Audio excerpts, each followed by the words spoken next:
Hi, welcome to week 3 and course video number 2 in LEAD 101.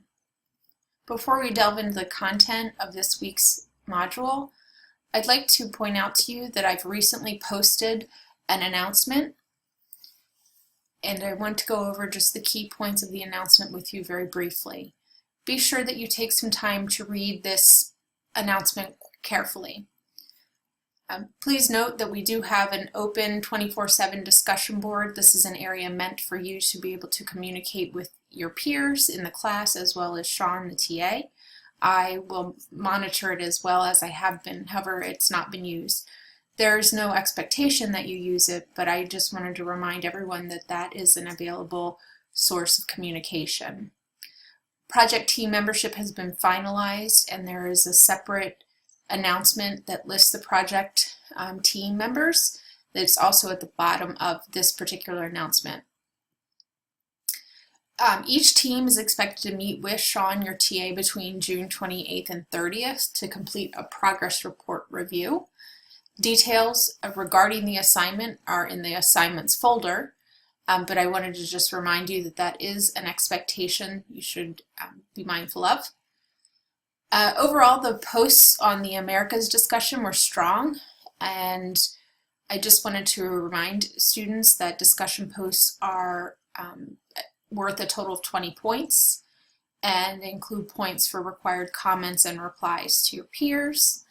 You're expected to comment on at least 3 of your peers' posts and reply to any comments left on your original post by the deadline, which is Friday the 23rd. Note that while discussion posts are available for 2 weeks, your initial post is expected the first week of the 2-week period. And I actually skipped over point 5 onto point 6 to mention that. Go back to point 5. There were some technological problems, varying types, not a lot, but a few, and I just wanted to give you some pointers that I thought might be helpful to you. One, don't wait until there's only an hour or a few hours left till the assignment deadline. It's important to plan ahead, and not suggesting that you don't do that, but just suggesting don't wait to post, because you never know what kind of technological issues you might encounter. Complete all of your assignments in Microsoft Word or some other word processing program first, and then post them online. That way you have a backup. Files can be lost, and that can be very frustrating. I don't want you to lose your work, so you're more likely to avoid a problem like that if you actually complete the work in Microsoft or some other program before you post it to Canvas. And then finally, if you find that you're not able to post work by the deadline, you may email the completed work to me as an attachment. You'll still be expected to post as directed, but at least you'll have provided me with proof that your assignment was completed before the deadline, and you will not lose points. If you simply email me and say, I completed my assignment, but I can't log on, what do I do? And you don't attach your work, I don't know if you've actually done your work or if you're hoping to buy yourself more time. Please know that I do not accept late work, and that it's important that you are diligent in time management. Finally, I encourage you, if you haven't already done so, to reach out to your fellow team members and start working on your final project. We're already beginning week 3 of a 7.5-week course, so time is passing quickly, and I just want to see everyone successfully complete the project as well as the course. So if you have questions, problems, concerns, please feel free to contact me. But I just wanted to go over this announcement with you. Please go back and read it carefully on your own.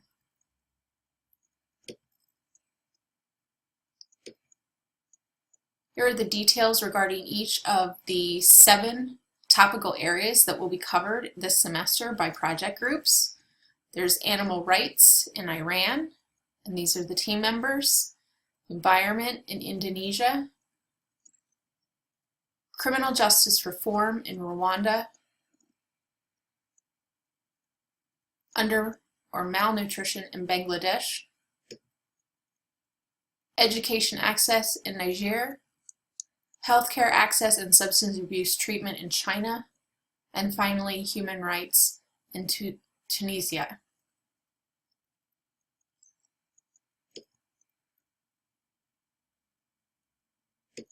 Just want to move the frame over a little bit. I apologize. It's not working. And nonetheless, week 3, Monday, I suggest that you watch the video that you're listening to now. Read Kessler chapters 6 and 7. Read Kessler chapters 8 through 10 by Wednesday, and schedule your progress report meeting with Sean. Friday, the weekly exercise, Europe will be due, as well as all of your responses to your peers' comments on the Americas post. And that is all due by 11:59. Again, points, posts are worth a total of 20 points. The first 15 points are based on the merit of your original post, and you can refer to the rubric for that. And the additional 5 points are based on your response to at least 3 peers' posts and your replies to comments on your original post. If no one replies to your original post, you're not required to make any comments. So let's delve into the material for a bit. I want you to consider brainstorming to get your project started. I just want to focus this session on things that are particularly relevant to your course project and the mentality you might take in order to complete it. So individually consider factors which contribute to the problem you've been assigned. Establish a common area like Google Documents or some other platform where you all have access to the same documents and can share ideas with one another. And post your list of factors that you came up with individually as bullet points in the above referenced or the suggested Google Docs or other shared area. And then once everyone's had an opportunity to think on their own and post their ideas, you can find a way that is most easy for your team to communicate and to really decide which factors are most viable and which ones you'd like to consider in more detail.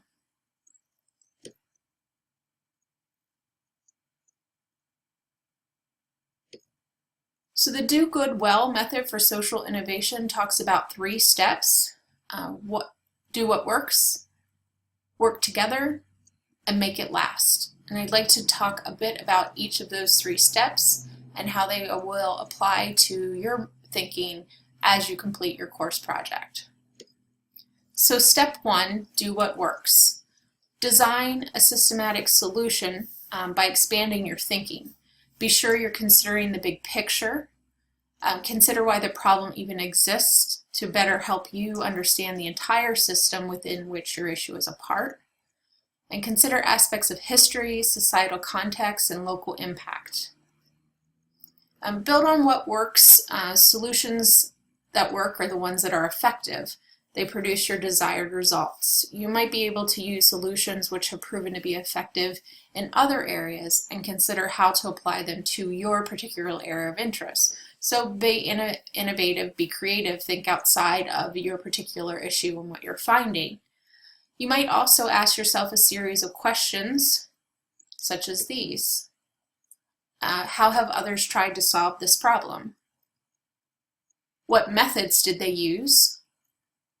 How effective were these methods, and what evidence is available to demonstrate their efficacy? What worked, what didn't, and why? What is missing from their approach? How can you build on their success, or how could you work with them? Obviously, you're not actually taking on this issue, but I want you to take on this project as if you were taking on the issue. So think about building partnerships. And what can you do differently to solve the problem? So what can you do differently than what's already been done? What makes you think your new approach will work? So these are all just questions you might consider as you work through your project. Finally, measure, evaluate, improve, repeat. This is a part of the process in terms of social innovations, but I want you to consider looking at what's already been done, what's been measured, how it's been evaluated, how it's been improved, etc. So there's like a continuous quality improvement process that's addressed. And then challenge what works, innovate upon what works, and then keep what works, discard what doesn't, and move on from there. So this is the mentality with which I'd like you to approach your topic. Step 2, balance starting and strengthening by trying to identify the right balance between strengthening existing efforts with new initiatives that you might be considering. So if there's something is known to work within the community, don't disregard it, but also don't use that as the only thing that you'll use to potentially address this issue you've been assigned. Cultivate community ownership. So from development to implementation, initiatives without local buy-in are significantly at risk of failure. So while, again, you're not doing this in actuality, I want you to consider the local perspective as you tackle this particular issue. Fostering team unity, it's important, and this is really something that you learn a lot in leadership courses, but it's important to have a cohesive and collegial bond between your team members. So be sure that you're also fostering that among yourselves. And then forging partnerships that are strategic. So you're not going to be working with any other groups for this particular project, but it would be wrong of me to not remind everyone that in a process such as this, you would want to forge partnerships with others who are already working in the field. And finally, step 3, make it last. So start small, then scale what works. So huge pie in the sky is the limit thinking is important, and that's what I'm suggesting you do as a start. But you also want to be realistic and start small. Test ideas and then expand upon only those that work, and reference steps that I've already discussed. Engineer self-sustained solutions. Be sure you address long-term impact by building systems to support planning for the future. So you want to be sure that whatever you're suggesting would resolve the issue you're studying is something that is doable and sustainable. Integrate social entrepreneurship by embracing how the nonprofit world has been restructuring the way social problems are solved. So those are 2 key words, social entrepreneurship and nonprofits. Are 2 different areas you might want to consider investigating further as they pertain directly to your topic. And finally, share what works. So sharing ideas, sharing outcomes, resources, mentoring others. The ultimate goal is to leave a legacy of paying it forward and really thinking about the common good. We live in a society that tends to avoid sharing information. We want to keep it to ourselves. We want to be the first to put those great thoughts out there, but it's actually more important to the ultimate objective, the common good, to be forthright and share these ideas with one another so that you continually improve. Don't forget to respond to your the Europe discussion prompt, reply to the America's comments, and reply to anyone who comments on your post. Please feel free to contact me if you have any questions, and remember to reference your syllabus because all of this information is also available there. Thank you.